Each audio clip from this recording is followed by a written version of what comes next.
James Calloway sat alone in his office on the 23rd floor of a glass tower in downtown Tulsa. Outside, the late afternoon sun glinted off parked cars and delivery trucks crawling along the street below. Inside, the room was quiet, too quiet. There were no ringing phones, no urgent emails pinging on his screen, just the soft hum of the air conditioner and the weight of a decision he'd been putting off for months. At 58, James had built something most people only dreamed of.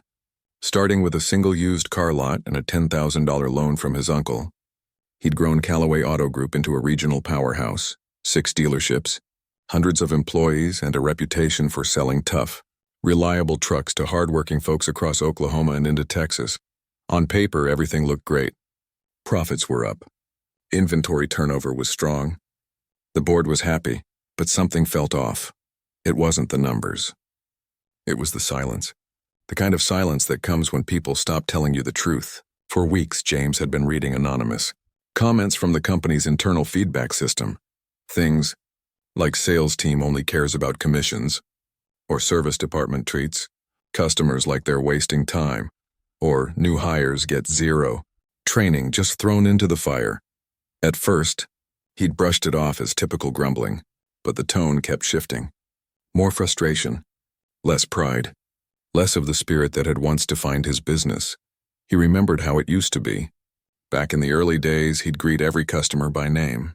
He'd stay late to help a single mom figure out a payment plan. He'd personally check oil levels before handing over keys. People didn't just buy trucks from him, they trusted him. And that trust was the real engine behind everything. Now, he hadn't set foot in one of his own dealerships in over 2 years. Not as himself, anyway. Every time he showed up, it was like a switch flipped. Staff straightened their ties, managers rushed to clean up messes, and customers were ushered through with VIP treatment that didn't reflect reality. He saw performance, not the truth. That's why on this quiet Tuesday afternoon, James made a choice. He would go undercover.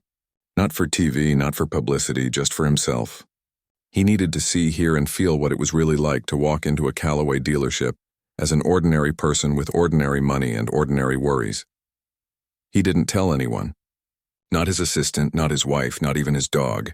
He cleared his schedule under the vague excuse of personal time and drove home early.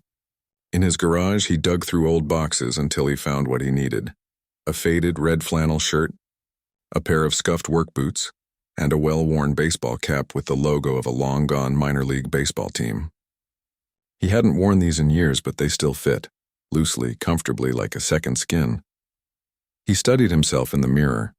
The man staring back looked older, yes, but also softer, less polished. He trimmed his beard into something rougher, added a few gray streaks with a washable dye, just enough to blend in, and stuck on a thin, fake mustache he'd bought online after watching too many spy movies with his grandkids. It itched, but it worked. He practiced walking with a slight limp, nothing dramatic, just enough to seem like a guy who'd spent decades under hoods and on job sites. He chose his flagship location, the original Tulsa dealership, the one he'd opened 32 years ago on the edge of town. It had grown into a massive lot with a gleaming showroom, a service bay the size of a small warehouse, and rows of new and used trucks stretching as far as the eye could see. If the soul of his company was still alive anywhere, it would be there. The next morning, James woke before sunrise.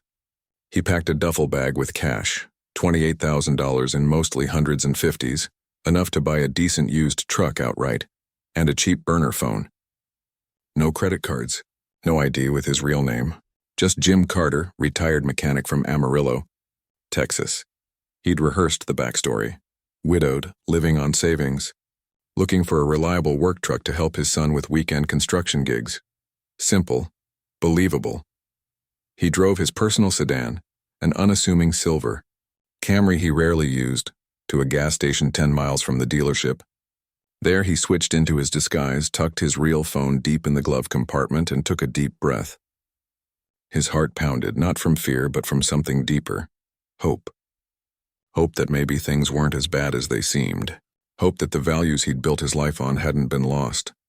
The drive to the lot took 20 minutes. As he pulled onto the access road, he saw the giant Calloway Auto Group sign towering over the entrance, lit up even in daylight. It used to make him proud. Today, it made him nervous. He parked in the far corner of the customer lot, away from the shiny new pickups and the valet stand. He walked slowly toward the showroom, shoulders slightly hunched, hands in his pockets. The air smelled like hot asphalt and diesel, a smell he knew better than his own cologne. Inside, the showroom was bright and loud. Flat-screen TVs played truck commercials on loop. Neon signs advertised 0% financing and same-day approval. A young man in a too-tight suit stood near the door, scrolling on his phone. He glanced up as James entered, but didn't smile. Didn't say hello, just gave a half nod and went back to his screen. James wandered toward the coffee station. The pot was empty. The creamer was expired. He picked up a brochure for the latest F-250, his best-selling model, and flipped through it. The photos looked great, but the paper felt cheap, like it had been printed at a discount shop. He sat down on a stiff leather couch near the window. No one approached him. Not for 5 minutes. Not for 10. A family came in laughing and pointing at a lifted truck, and a salesman materialized instantly, all smiles and handshakes. James watched as they were led away to a private desk, offered bottled water, and shown a tablet with custom build options. He checked his watch. 23 minutes had passed since he walked in. Finally, a man in his late 20s approached, clipboard in hand, eyes tired. "You looking for something specific?" he asked, not unkindly, but without warmth. James nodded. "Yeah, used F-250 diesel if possible. Under 30 grand. The man sighed almost imperceptibly. "We got a few. You got credit pulled already?" "Nope, paying cash. That got a flicker of interest." "Cash, huh? All right. Follow me." They walked past rows of gleaming trucks, some new, some used, all priced well above market, James noticed. The salesman didn't explain features or ask about James's needs. He just pointed at vehicles like he was checking boxes. "This one's clean. This one's got low miles. That one's got a dent but runs fine." James asked about service history. The man shrugged. "We do a basic inspection. Full reports online. But you don't have printouts?" "We're going paperless." James nodded, but inside he winced. Going paperless was fine if you had a good website. But he'd checked last night. The online vehicle history reports were buried under layers of pop-up ads and financing prompts. They stopped at a 2019 F-250 with 68,000 miles. Solid truck. James knew it well. He'd approved the acquisition himself months ago. "Mind if I look under the hood?" he asked. The salesman hesitated. Sure, but we don't usually let customers do that." "Why not?" "Liability." James raised an eyebrow. "I used to rebuild engines for a living. Just want to check the oil." The man shifted his weight. "Tell you what, I'll have one of our techs pop the hood for you. Give me a sec." He walked away, already texting someone. James stood by the truck, running his hand along the fender. It was clean, but the wax job was uneven. The tire tread was good, but the spare was missing from under the bed. Little things. Details that used to matter. As he waited, he heard voices behind him. A woman's voice, strong, clear, with a familiar Oklahoma drawl, said, "I just want to see what's available in my price range." "I'm not here to waste anyone's time," another voice, younger and impatient, replied. "Ma'am, if you're not pre-approved, I can't really show you anything serious. I've been coming to this lot since it was a dirt patch with 2 cars and a dog." The woman shot back. "I don't need some kid telling me I'm not serious." James turned slightly.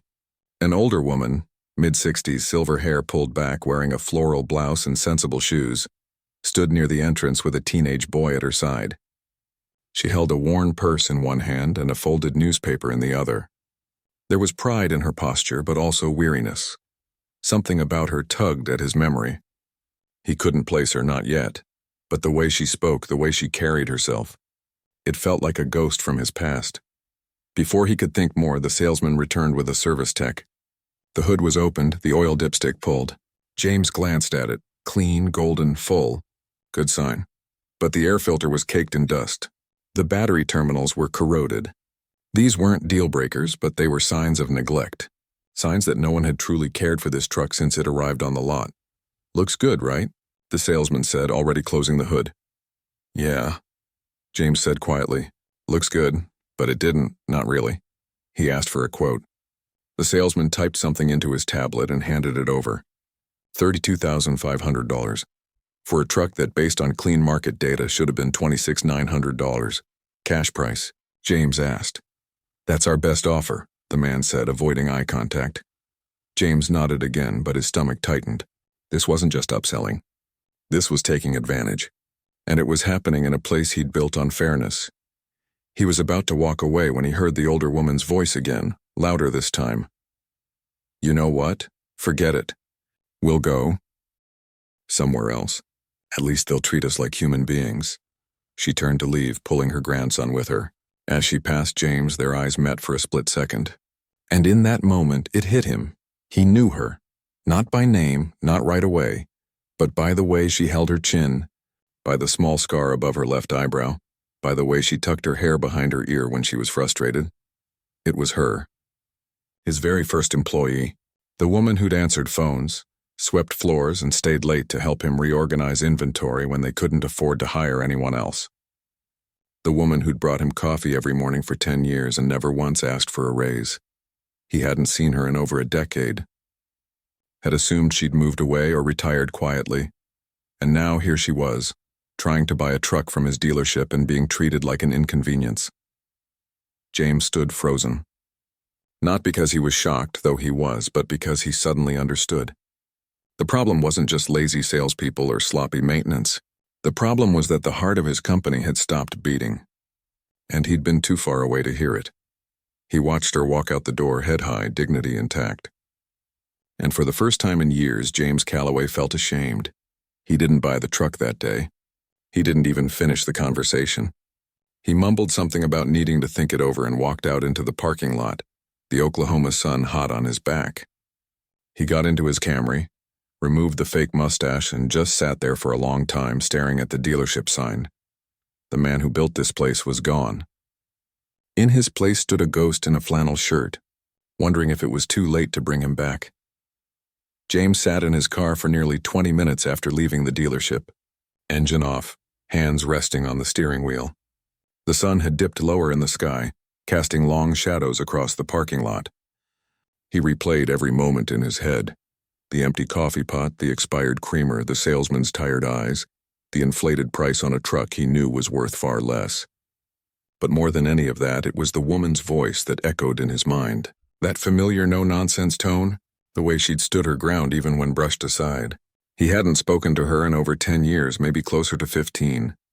Back then, she'd been the backbone of his first lot, showing up before sunrise, staying past closing, remembering every customer's name and their kid's birthday. She'd believed in him when no one else did, and now, walking into his own business, she'd been treated like a nuisance. He took a deep breath and started the car. He didn't drive home. Instead, he circled the block and parked again, this time in a different spot under the shade of a dying oak tree near the service bay entrance. He adjusted his cap, smoothed his flannel shirt, and walked back in through the side door, the one regular customers rarely used. He wanted to see more. Not just the sales floor, but the whole operation. The parts department, the finance office, the service desk. If the front was crumbling, what was happening behind the scenes? Inside, the air was cooler, but smelled faintly of oil and stale coffee. A few mechanics in greasy coveralls moved between bays, some laughing, others silent and focused. One older tech wiped his hands on a rag and glanced up as James passed. Their eyes met for a second, but the man just nodded and went back to work. No questions. No suspicion. James felt a small flicker of relief. Maybe he could still pull this off. He wandered toward the service counter, pretending to read a poster about tire rotations. The woman behind the desk was on the phone, voice tight with frustration. "Ma'am, I understand you're upset, but if you didn't schedule the appointment, we can't guarantee a spot." "No, I can't just squeeze you in." "Yes, I know it's your third time calling." She sighed, rubbing her temples. When she hung up, she didn't look up right away. Just stared at her computer screen like it held all the answers she'd never get. James cleared his throat softly. "Excuse me?" She blinked, then forced a smile. "Hi there. How can I help you?" "I was wondering, do you guys do walk-in oil changes?" "Sure, but there's a 2-hour wait right now. We're backed up." "That's fine. I've got time." She typed something into her system. "Name and phone number?" "Jim Carter, 550194. He gave the burner phone number he'd memorized. She nodded, printed a ticket, and handed it to him. "Bay 3. Someone will call you when it's your turn." "Thanks." He stepped aside and found a plastic chair near the waiting area. It was worn thin, the cushion flattened from years of use. A small TV mounted in the corner played a fishing show with the sound off. A few customers sat scattered around, some reading, some scrolling on phones, one man dozing with his hat pulled low over his eyes. James watched everything. The way the service advisors rushed between bays shouting over each other. The way a young woman tried to explain a repair estimate to an elderly man, but kept using terms like OEM components and diagnostic protocol that clearly confused him. The man just nodded along, not wanting to admit he didn't understand. After about 40 minutes, James's name was called. He followed a lanky mechanic to Bay 3. The man didn't say much, just asked what kind of oil he wanted, popped the hood, and got to work. James stood nearby, arms crossed, watching. The mechanic moved quickly, efficiently, but without care. He didn't check the air filter, didn't top off the coolant, didn't even wipe the dipstick before reinserting it. "You done with the truck out front?" James asked casually, nodding toward the showroom. The mechanic grunted. "Which one?" "The F-250, the blue one." "Oh, that's a sales lot truck." "Not my problem. Sales guys handle their own stuff. Even if it needs basic maintenance? Not unless they put in a ticket. And they never do." He tightened the oil filter with a wrench and wiped his hands. "You good?" "Yeah, thanks." Back in the waiting area, James checked his watch. Almost 3 hours had passed since he first walked in. He hadn't even gotten to look at trucks properly. He decided to try again, this time with more patience, more questions. He walked back to the sales floor, where the same tired-looking man from earlier was now helping another customer. James waited near a display of floor mats, pretending to compare prices. When the salesman finally finished, he spotted James and sighed, just slightly, but enough to notice. "Back again?" "Yeah," James said, keeping his voice even. "I've been thinking about that F-250. Mind if I take it for a test drive?" The man hesitated. "You got a license?" James pulled out his real driver's license, but covered the name with his thumb. "Will this work?"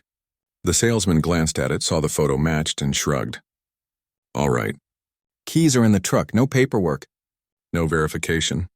No safety briefing. Just keys are in the truck." James walked out alone. He climbed into the cab, started the engine, and drove slowly around the lot. The truck ran fine, smooth idle, responsive steering, but the cabin smelled faintly of mildew, like someone had spilled a drink and never cleaned it up. The infotainment screen flickered. The passenger seat belt was frayed near the buckle. Small things, yes, but they added up. They told a story. This truck wasn't being cared for. It was just inventory, a number on a spreadsheet. He returned after 10 minutes. The salesman was on his phone again. "All set?" he asked without looking up. "Yeah, it drives okay." "Great. So you want to move forward?" James nodded. "But I'd like to see the full inspection report. And maybe talk to someone in finance about payment options. Even though I'm paying cash, I'd like to understand the process." The man's expression shifted. Just a flicker of annoyance. "The report's online, like I said, but I don't have a good signal out here. And I'd feel better seeing it printed. We don't print them anymore. Why not? Company policy. Saves paper." James almost laughed. Since when did Callaway Auto Group stop trusting paper? The salesman blinked. "You know the owner?" "Used to work in the industry. Heard a lot about this place back in the day." That seemed to catch the man off guard. He straightened up a little. "Oh, well, things have changed. We're more digital now." "Digital's fine," James said gently. "But customers still want to feel confident, especially when they're spending 30 grand. The salesman rubbed the back of his neck. "Look, I'll tell you what. I'll email you the report. You can look at it tonight, come back tomorrow, and we'll lock in the price. I'd rather do it today. I can't print it. I don't even know how." James nodded slowly. He wasn't angry, just sad. This wasn't the kid's fault. He was working with what he'd been given. No training, no support, no real tools to build trust. He was just trying to hit his quota. "All right," James said. "Let's talk numbers." The man pulled out his tablet again. "So $32,500. That includes a full detailing and a 3-month warranty." "No extended warranty?" "We offer one, but it's extra." "How much extra?" "Another $2,200 for 3 months?" "No, that's for 3 years." James raised an eyebrow. "And what's covered?" "Powertrain only. Not the electronics? Not the AC? Not the infotainment system?" "Nope, just engine and transmission." James leaned against a nearby truck. So for $2,200, I get coverage on the two things least likely to break in a 5-year-old diesel? The salesman shifted uncomfortably. That's the standard package. It's a hard sell, James said, not accusingly, just stating a fact. The man looked away. I'm just doing my job. I know, James said softly. And I appreciate your time. He turned to leave, but then stopped. One more thing. Earlier, that woman who came in with her grandson. The older one. Do you know who she is? The salesman frowned. Not really. She comes in sometimes, always asking about deals. Never buys. She worked here, James said. Years ago. Before any of us were born, the man shrugged. If she did, nobody told me. James walked out again, this time heading straight for the exit. But halfway across the lot, he changed his mind. He needed to see the manager's office, not to confront anyone, just to observe. He remembered where it was. Second floor, above the showroom with a window overlooking the entire lot. He slipped in through the service entrance again and took the stairs quietly. The hallway was empty. Office doors lined both sides, most closed. He passed the break room, door ajar, and saw two employees eating lunch laughing about something on their phones. Further down, the manager's door was slightly open. James paused, listening. Inside, a man's voice, calm, confident, was on a conference call. Quarterly targets are non-negotiable. If your team isn't hitting them, you need to adjust. Cut hours if you have to. We're not running a charity. James recognized the voice instantly. It was his nephew, the one he'd put in charge of daily operations 5 years ago. Smart kid, good with numbers, but always more focused on margins than people. He stepped back before he could be seen and retreated down the stairs. Outside, the air felt heavier. The sun was lower now, painting the trucks in gold and orange. He walked slowly toward his car, mind racing. He hadn't expected to feel this. Hollow. He'd thought maybe things were a little rough around the edges, but this was more than that. This was a culture that had forgotten why it existed. Customers weren't partners, they were transactions. Employees weren't teammates, they were costs. And loyalty. That was just a word on a forgotten mission statement. As he reached his car, his phone buzzed in his pocket. The real one, hidden in the glove compartment. He'd set an alarm, 5 p.m., time to go home. But he didn't move. He stood there watching the lot wind down for the day. Salespeople locking up desks. Mechanics washing their hands. A young couple walking away, keys in hand, looking happy. Maybe they'd had a good experience. Maybe not. Then he saw her again. The woman from earlier. She was back. This time alone. She stood near the edge of the pre-owned lot, staring at a white F-150 with a 24,1995 sticker. She didn't approach anyone. Just stood there, hands in her pockets, shoulders slightly slumped. Like she was gathering courage. James's chest tightened. He wanted to walk over. To say hello. To apologize. But he couldn't, not as Jim Carter. And not yet as himself. Not until he understood the full picture. Instead, he stayed in the shadows, watching. After a few minutes, a different salesman approached her.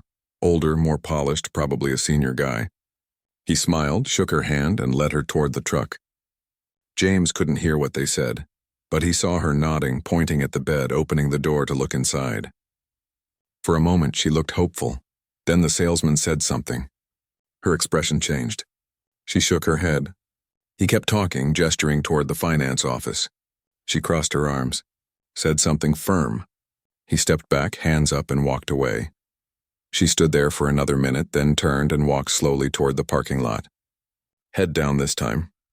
James waited until she was gone before getting into his car. He drove home in silence, the city lights blurring past his window. His wife greeted him at the door, asked how his personal errand went. He just hugged her and said, "Long day." That night, he couldn't sleep. He kept seeing the woman's face, hearing her voice, remembering how she'd once stayed late to help him reorganize the lot after a hailstorm, how she'd brought him soup when he had the flu, how she'd cried the day they sold their 100th truck. And now, in the place he built, she'd been made to feel small. He got up at 2 a.m., made coffee, and sat at the kitchen table. He pulled out a legal pad, the kind he used for big decisions, and started writing. Not numbers, not strategies, just questions. When did we stop listening? Who decided customers were a hassle? Why are our people afraid to care? What would she say if she knew it was me? By sunrise, the page was full. And one thing was clear, he couldn't keep pretending. The disguise had served its purpose. Now it was time to come back, not as a ghost, but as the man who owed her and everyone else better. But first, he needed to talk to his nephew. Face to face. No more hiding. He showered, dressed in his usual clothes, no flannel, no cap, and called the office. "Clear my schedule for tomorrow," he told his assistant. "I'm going to Tulsa." Then he dialed a number he hadn't called in years. It took 3 rings before she answered. "Hello?" Her voice was the same, strong, warm, a little tired. "Elena?"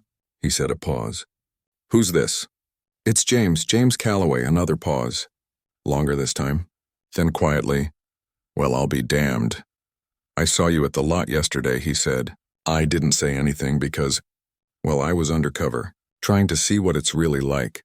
She was silent for a moment. Then she laughed, a real laugh, the kind he hadn't heard in decades.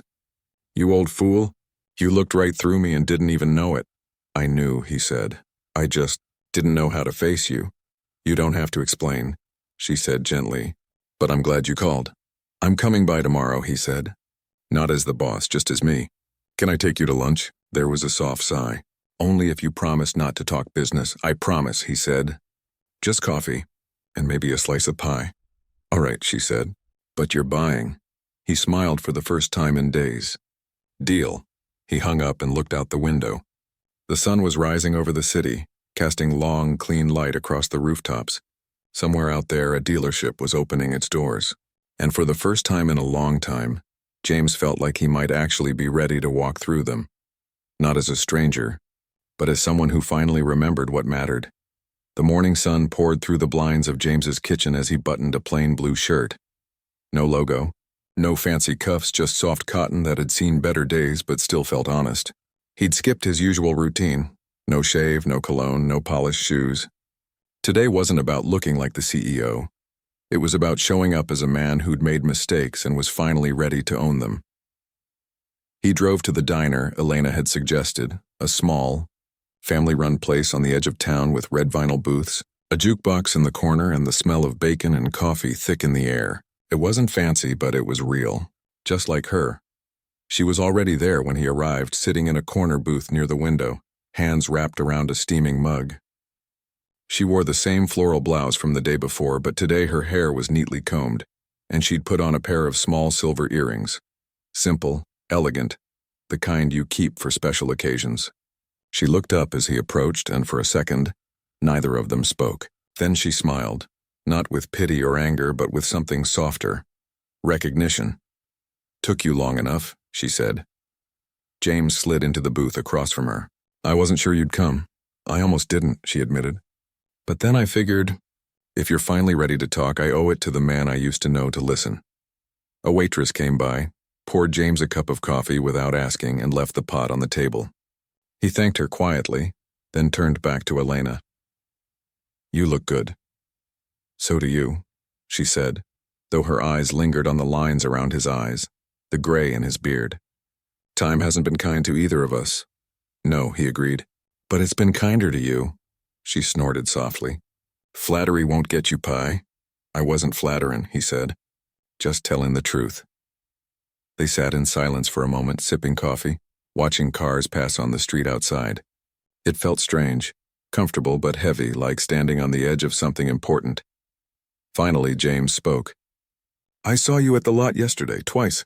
"I know," she said. "I saw you too." "You did?" She nodded. "Not right away. But when you walked past me the second time after that salesman gave you the runaround, I saw the way you looked at that F-250, like you knew every bolt on it. And the way you stood, shoulders back like you owned the place. Only you didn't strut, you just carried it." James looked down at his coffee. "I was pretending to be someone else. I figured," she said. "Jim Carter from Amarillo?" "Really?" he chuckled. "Too obvious?" "Sounded like a guy who fixes lawnmowers and watches rodeos. But you? You've always walked like a man who built something." He met her eyes. "I'm sorry, Elena." "For what?" "For letting it get like that. For not being there. For letting people treat you like you didn't matter." She was quiet for a long time. Then she reached across the table and placed her hand over his. Her skin was thin, spotted with age, but her grip was firm. James, I didn't go in there expecting special treatment. I'm just an old woman with a social security check and a grandson who needs a ride to trade school. But I went in hoping the place still had a little of what it used to. And it didn't, he said. No, she said softly. It didn't. The waitress returned with 2 slices of apple pie, warm with a scoop of vanilla ice cream melting on the side. Neither of them had ordered it, but James didn't question it. Some things just happen when 2 old friends sit down together. Elena picked up her fork. You remember the first truck we ever sold? How could I forget? James said, smiling faintly. 1992 Ford Ranger, green head. A dent in the rear fender from when the previous owner backed into a fence. And you spent 2 nights fixing that dent yourself because you didn't want to sell it looking shabby. I barely slept, he said, but it felt right. You used to say, if you wouldn't drive it home to your own family, don't sell it to someone else. She looked at him. Do you still believe that? James stared at his pie. The ice cream was pooling on the plate. I want to, he said. But somewhere along the way I started believing the numbers more than the people. You got busy, she said. Not as an excuse, but as a fact. Success does that. It pulls you up so high you forget what the ground feels like. I should have visited, he said. I should have listened. You were building an empire, she said gently. Empires don't run on handshakes and coffee breaks. But they should, he said. That's what I forgot. They ate in silence for a few minutes. Outside, a school bus rumbled past. A couple walked by holding hands. Life kept moving even while they sat still. Then Elena set her fork down. Why now, James? Why come back like this, disguised, watching, listening? You could have just walked in as the boss. Everyone would have jumped. Because if I'd walked in as the boss, he said, I would have seen what they wanted me to see. Not what's really there. And what did you see? He took a breath. I saw a place that's forgotten how to care. Salespeople pushing add-ons they don't believe in. Mechanics too rushed to check a filter. Managers talking about cutting costs like people are expenses. And customers. Customers leaving feeling like they were a bother. Elena nodded slowly.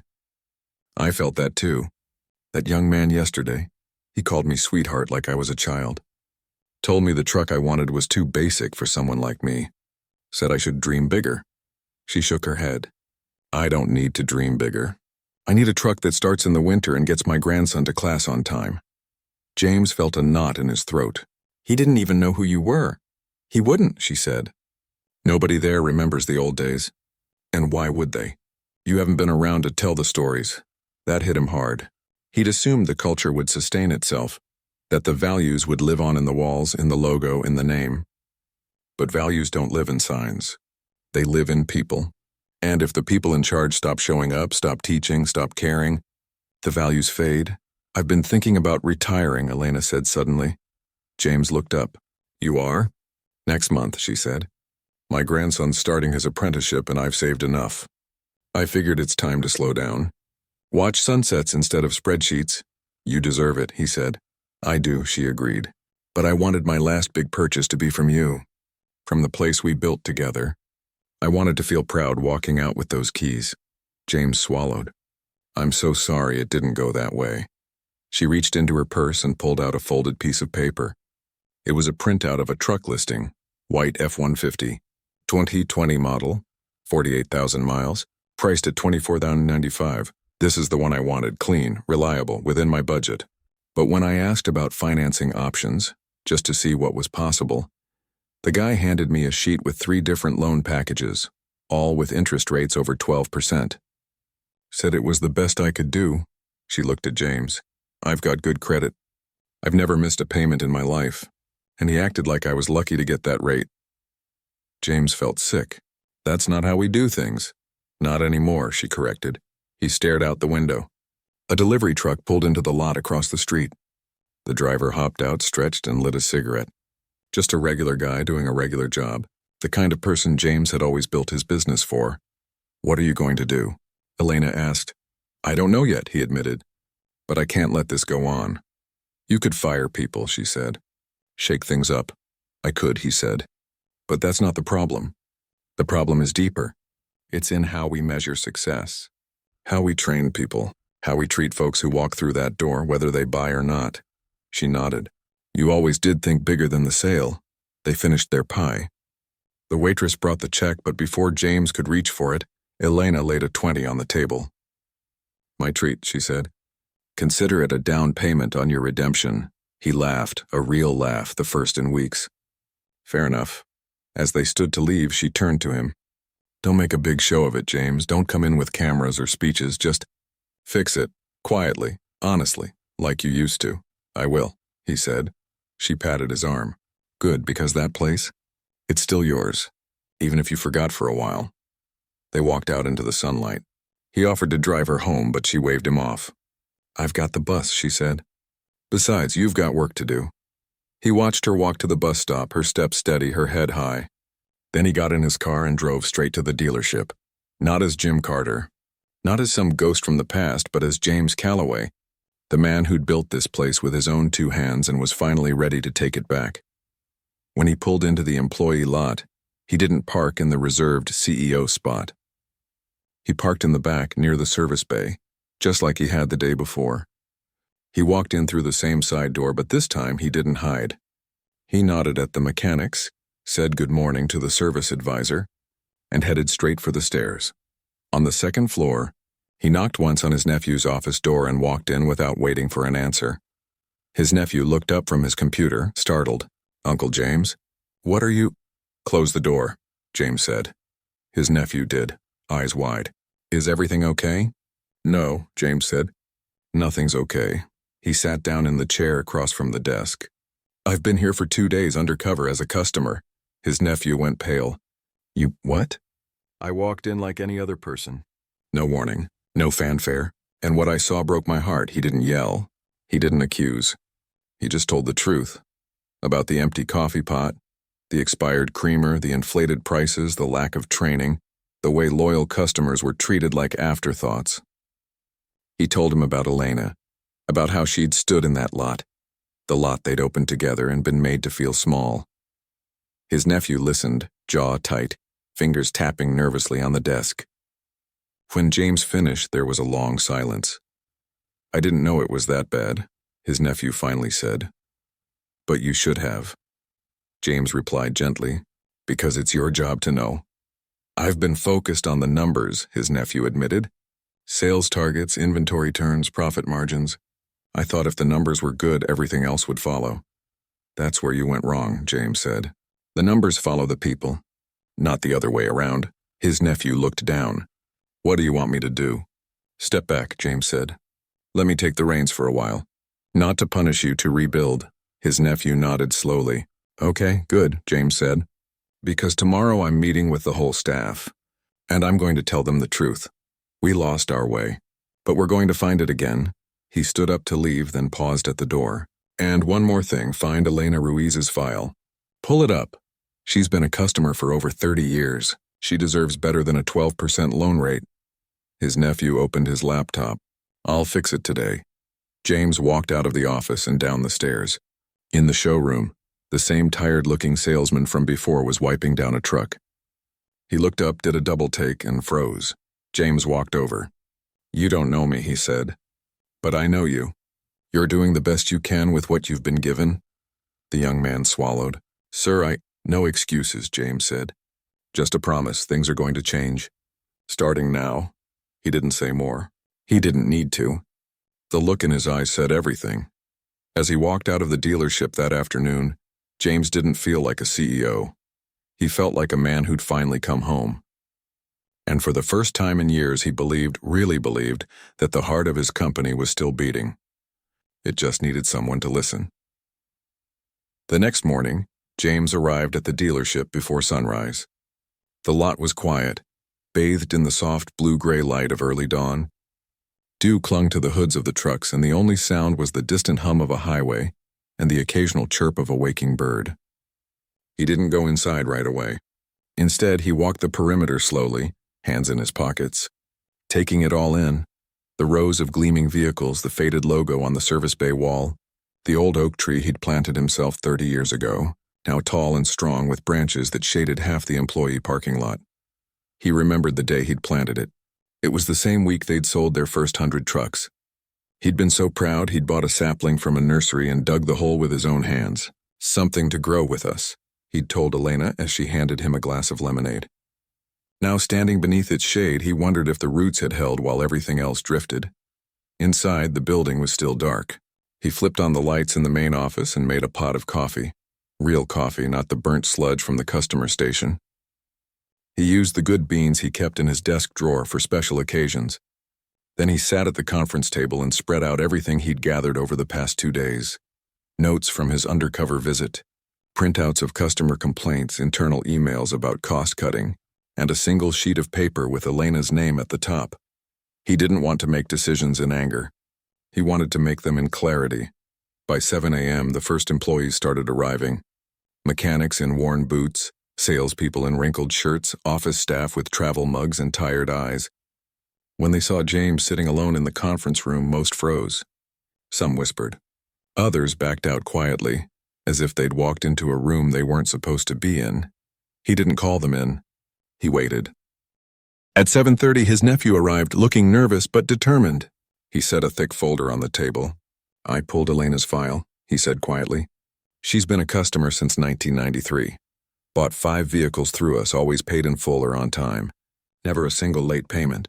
Her credit score is 798, James nodded. And the loan offer she got yesterday? Standard for non-pre-approved customers, his nephew admitted. But it's wrong. She should have been flagged as a legacy customer. We have a program for that, it's just, no one's using it. Why not? Because it's not tied to commission, his nephew said. Salespeople don't get bonuses for honoring loyalty. They get bonuses for pushing high-interest financing. James closed his eyes for a moment. That ends today. At 8 a.m., he sent a single message to every employee's work phone. Please gather in the showroom at 9 a.m., all hands. No exceptions. By 8:55, the showroom was full. Over 100 people stood or sat on folding chairs, some still in coveralls, others in suits they'd clearly thrown on in a hurry. There was a low murmur of confusion, anxiety, speculation. No one knew what to expect. James walked in at exactly 9:00. He wasn't wearing a suit. Just khakis and a plain button-down, sleeves rolled up. He carried no notes, no PowerPoint, no corporate jargon. He stood in the center of the room near the empty coffee station and looked at them, not as employees but as people. I've been away too long, he began, his voice calm but firm. And because of that, I let this place lose its soul. A few people shifted uncomfortably. Others looked down. I spent the last 2 days here, not as your boss, but as a customer. I walked in with cash in my pocket and hope in my heart. And what I found broke me. He told them everything, not to shame them, but to show them what he'd seen.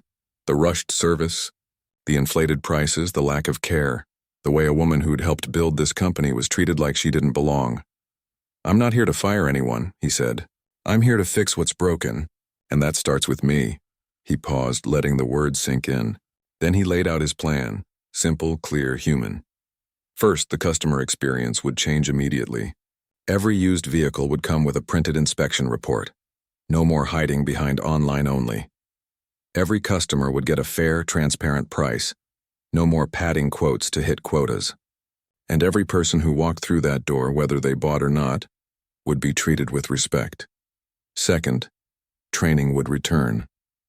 Not just sales scripts, but real education. How to listen, how to explain repairs in plain language, how to spot a customer who's nervous or confused and help them feel safe. Third, the loyalty program would be revived and expanded. People like Elena, those who'd stood by the company for decades, would get priority service, honest pricing, and a personal thank you. Not because it made money, but because it was right. Finally, commissions would be restructured. Bonuses wouldn't just reward high-margin sales. They'd reward honesty, follow-up calls, positive reviews, and repeat customers. If someone comes back because they trust you, James said, that's worth more than any add-on package. When he finished, the room was silent. Then slowly, one of the older mechanics stood up. What about us, he asked. The ones who've been here 20 years? We've watched things slide, but we didn't have a voice. You have a voice now, James said. Starting today, we're creating a legacy team, made up of longtime employees who know what this place used to stand for. You'll mentor new hires. You'll review customer feedback. And you'll have a direct line to me. The mechanic nodded, eyes glistening. He sat down. Then the young salesman, the one who'd helped James during his undercover visit, raised his hand. "Sir, I didn't know any different. I was taught to push the financing, to close fast, to move inventory. I didn't mean to." "I know," James interrupted gently. "And that's on me, not you. But now you know better, and I'm counting on you to do better." The young man swallowed hard and nodded. After the meeting, James didn't retreat to his office. He stayed on the floor. He helped restock the coffee station with fresh beans and real creamer. He walked the service bays, asking mechanics what they needed. He sat with the finance team and reviewed Elena's file himself. By noon, he'd done something he hadn't done in years. He called her. She answered on the second ring. "James, everything all right?" "I fixed it," he said. "Fixed what?" "Your truck. Your financing, everything." There was a pause. "You didn't have to do that." "I know," he said. "But I wanted to, and I'd like to see you again. Not at the lot.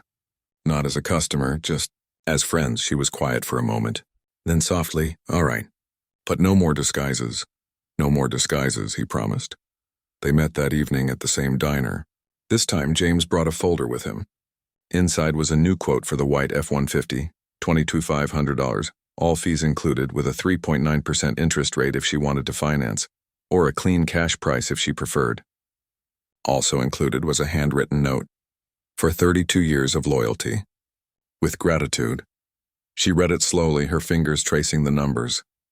Then she looked up, eyes bright. "You didn't have to go this far." "I did," he said. "Because you mattered. You still matter." She closed the folder and pushed it aside. "Then let's talk about something else. Tell me about your grandkids." And for the next hour, they did just that, talking about gardens and grandsons, old memories and new hopes. The kind of conversation that doesn't fix a company but heals a heart. Later that night, back at his hotel, James sat by the window with a glass of water and a legal pad. He wrote down everything he'd learned, not just about business but about people. How trust isn't built in boardrooms, but in small moments: a warm cup of coffee, a fair price, a name remembered, a hand shaken with sincerity. He also made a promise to himself. He wouldn't disappear again. He'd visit every dealership every month. He'd eat lunch in the break room. He'd answer the customer service line on slow afternoons, not as a stunt, not for show, but because leadership isn't a title, it's showing up. The next morning, he returned to the lot early again. This time, he didn't walk alone. Elena was with him. She wore a new blouse, navy blue, with a small pearl brooch, and carried herself like she owned the place. Because in a way, she did. When they walked into the showroom, heads turned. Some people recognized her. Others didn't, but James made sure everyone knew. "This is Elena," he said to the staff gathered near the front desk. "She's been part of this family longer than most of you have been alive. And today she's buying her first new truck from us in over a decade." He didn't say more. He didn't need to. The young salesman from before stepped forward. "Ma'am," he said, voice steady, "I'd be honored to help you." This time he didn't rush. He asked what she needed the truck for. He explained the features in plain language. He showed her the inspection report, printed, signed, and detailed. And when she asked about the price, he gave it to her straight. No games, no pressure. She chose the white F-150, paid cash. And when the paperwork was signed, James personally walked her outside, opened the driver's door, and handed her the keys. She ran her hand over the steering wheel, then looked at him. "Feels like coming home." "It is," he said. She started the engine. It purred to life, smooth and quiet. She smiled. "You did good, James." "No," he said. "We did good." As she drove away, waving from the window, James stood in the lot watching her go. The sun was high now, warm on his face. Around him, the dealership buzzed with a different kind of energy. Not frantic, not forced, but purposeful. People were talking to customers, not at them. Trucks were being cleaned, not just polished for show. Someone had even put fresh flowers by the front desk. It wasn't perfect. It would take time. But the heart was beating again, and this time, James promised himself he wouldn't let it stop. 3 months later, the Tulsa lot looked different. Not in a flashy overnight kind of way, but in the quiet details that only people who care would notice. The coffee station now had a small chalkboard that read, "Brewed fresh at 7 a.m., with a little drawing of a smiling sun." The waiting area had new cushions, a bookshelf filled with dog-eared paperbacks donated by staff, and a kids' corner with wooden trucks and coloring books. Outside, the rows of vehicles were still gleaming, but now each windshield held a small card, not just the price, but a note like, "Inspected by Ray, 612," or "Test-driven by Maria, runs smooth." James stood near the service bay entrance, watching a young father buckle his toddler into a car seat while a service advisor handed him a printed summary of the oil change. No jargon, just clear lines. Oil replaced. Filter changed. Tire pressure checked. All good for 5,000 miles. The man smiled, shook the advisor's hand, and drove off without a single question left unanswered. It wasn't perfect. There were still slow days, tough customers, and moments when old habits crept back in. But something had shifted. People looked up when someone walked in. They asked, "How can I help?" Not, "Are you buying today?" And more importantly, they listened to the answer. James hadn't gone back to his high-rise office in the city. He'd moved his desk into a small room off the main showroom. Just a table, a chair, a coffee maker, and a whiteboard covered in notes from customer conversations. He came in 5 days a week, not to manage from above, but to be part of the rhythm of the place. He ate lunch in the break room, swapped stories with mechanics, and even sat in on sales training sessions. Not to critique, but to learn. One Tuesday morning, as he was reviewing a stack of customer thank you notes, a new habit, every positive comment got printed and pinned to a board near the entrance. His nephew walked in holding 2 cups of coffee. "You've got a visitor," he said, handing James one of the mugs. "Who is it?" "Says her name's Elena. But she's not alone." James set down his pen and followed his nephew outside. There, parked near the front entrance, was the white F-150, spotless, tires shiny, a small American flag sticker on the rear window. Leaning against the hood was Elena, arms crossed, smiling. Beside her stood her grandson, now in clean work boots and a tool belt, holding a rolled-up set of blueprints. "Well, look who finally learned how to park straight," James said, walking up. "I've had practice," she replied, nodding toward her grandson. "This one's been driving it to his apprenticeship every day. Says it's the smoothest ride he's ever been in." The young man stepped forward and extended his hand. "Mr. Calloway, thank you for the truck and for making this place feel like it cares again." James shook his hand firmly. "Call me James, and the thanks goes to your grandmother.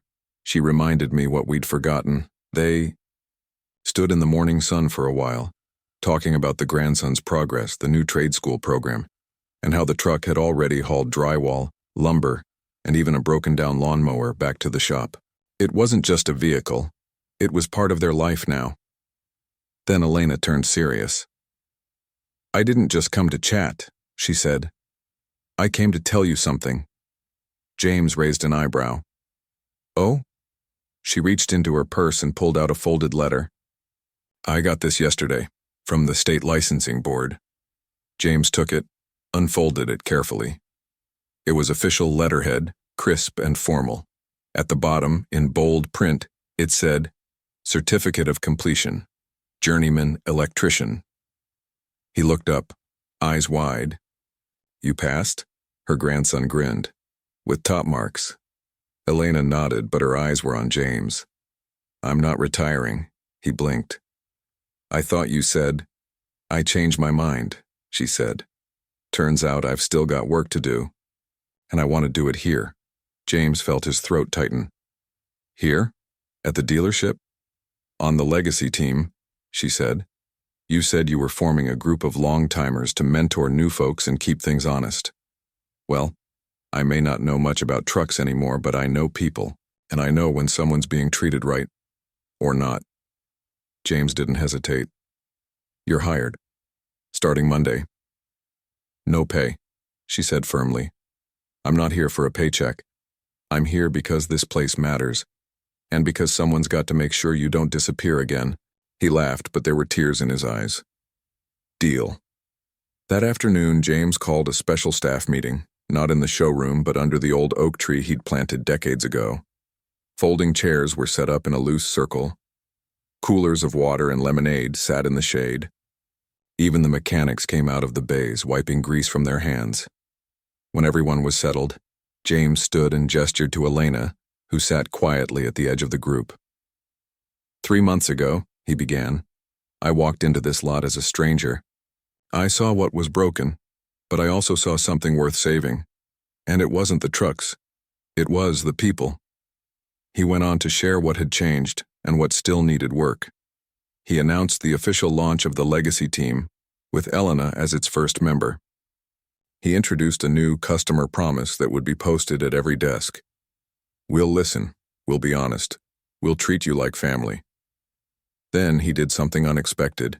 He handed out blank index cards and asked everyone to write down one thing they'd seen improve and one thing they still worried about. For 20 minutes, the lot was quiet except for the scratch of pens. Then one by one, people shared. A young salesperson admitted she'd been scared to admit when she didn't know an answer, but now felt safe asking for help. A service tech said customers were actually saying thank you again. An office worker confessed she'd almost quit last year because she felt invisible, but now felt like her voice mattered. And when it was Elena's turn, she stood slowly, card in hand. I wrote 2 things, she said. First, I'm proud to be back. Second, don't ever forget that a business isn't built on profits. It's built on promises kept. No one clapped. They didn't need to. The silence said everything. Later that week, James made one more change. He took down the giant 0% financing banner that had hung over the entrance for years. In its place, he hung a simple wooden sign, hand-painted by a local artist, that read, Honest trucks, fair prices, real people. It wasn't flashy, it wouldn't win awards, but it was true. One evening, as the sun dipped below the horizon and the lot lights flickered on, James stayed late to finish some paperwork. He was locking up the office when he heard footsteps behind him. It was the young salesman, the one who'd first helped him during his undercover visit. He looked different now, shoulders straighter, eyes clearer, like he'd found his footing. Got a minute? The young man asked. Always, James said. The man hesitated, then pulled an envelope from his jacket. I got accepted to the leadership training program you set up with the community college. James smiled. That's great news. I didn't think I'd get in, the young man admitted. I've made a lot of mistakes, pushed things I shouldn't have, talked over customers. You're not the only one, James said gently. But you're trying to do better. That's what matters. The young man nodded. I just wanted to say, thank you for not giving up on us. James clapped him on the shoulder. I never did. I just forgot to show up. They stood together in the quiet lot, the rows of trucks stretching into the twilight. Somewhere in the distance, a train whistle blew. Crickets began to chirp. You know, James said after a while, my biggest regret wasn't the bad decisions. It was thinking I didn't need to be here, that the place could run itself. It couldn't, the young man said, but it can now, with you in it. James looked out at the lot, the place he'd built, lost and found again. He thought of Elena driving off in her new truck, of her grandson studying blueprints, of mechanics laughing in the bays, of customers leaving with keys and smiles instead of stress. This wasn't just a business, it was a community. And communities need tending, daily, patiently, with care. The next morning, James arrived early again. He brewed the coffee, checked the bookshelf for new donations, and walked the lot, nodding to everyone he passed. At 9 a.m., he opened the front doors for the day. A woman walked in holding the hand of a little boy who clutched a toy pickup truck. She looked tired but determined. Hi, she said softly. I'm looking for something reliable. For my husband. He's starting a new job next week. James smiled. Welcome, let's find you the right one. And just like that, the work began again. Not with a grand plan, but with a handshake, a cup of coffee, and the quiet promise that here at least, people still came first.